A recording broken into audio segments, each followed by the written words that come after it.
Assalamualaikum. Hai teman-teman. Perkenalkan, saya Ira Kodaria dari Prodi Pendidikan IPS 5A. Mengapa menikahkan korban dengan pelaku pemerkosaan adalah kesalahan besar?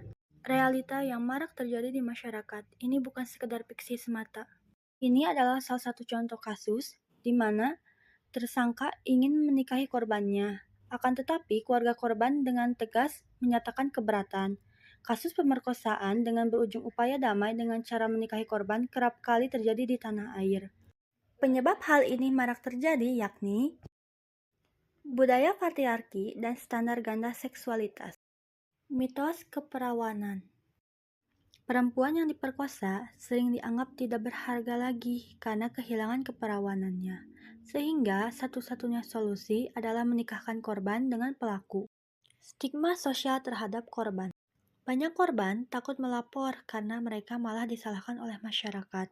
Lemahnya penegakan hukum.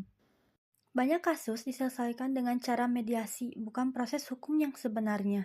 Tekanan ekonomi dan keluarga. Korban seringkali menerima kompensasi dari pelaku sebagai solusi.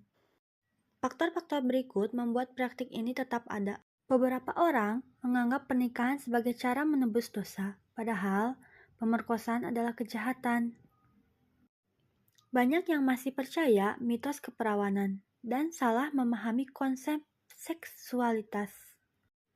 Banyak kasus di mana aparat hukum lebih memilih pernikahan sebagai jalan keluar daripada memberi hukuman kepada pelaku. Apa yang terjadi ketika korban dipaksa menikah dengan pelaku? Trauma berkepanjangan, PTSD, depresi, bahkan risiko bunuh diri. Korban terisolasi, menghadapi kekerasan dalam rumah tangga, dan kehilangan hak atas tubuh mereka sendiri. Pelaku lolos dari hukuman, sehingga tidak ada efek jera bagi pelaku lain. Kita bisa menghentikan praktik ini dengan beberapa langkah konkret. Penegakan hukum yang lebih ketat. Pastikan pelaku dihukum sesuai undang-undang.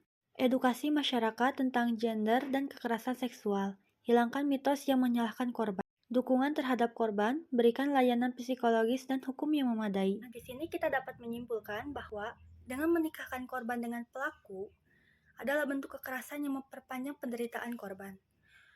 Nah, di sini budaya patriarki, stigma sosial, lemahnya hukum, dan tekanan ekonomi menjadi faktor utama yang menyebabkan praktik ini masih terjadi. Dampak dari pernikahan paksa sangat merusak, baik bagi korban, anak yang lahir, maupun masyarakat secara luas.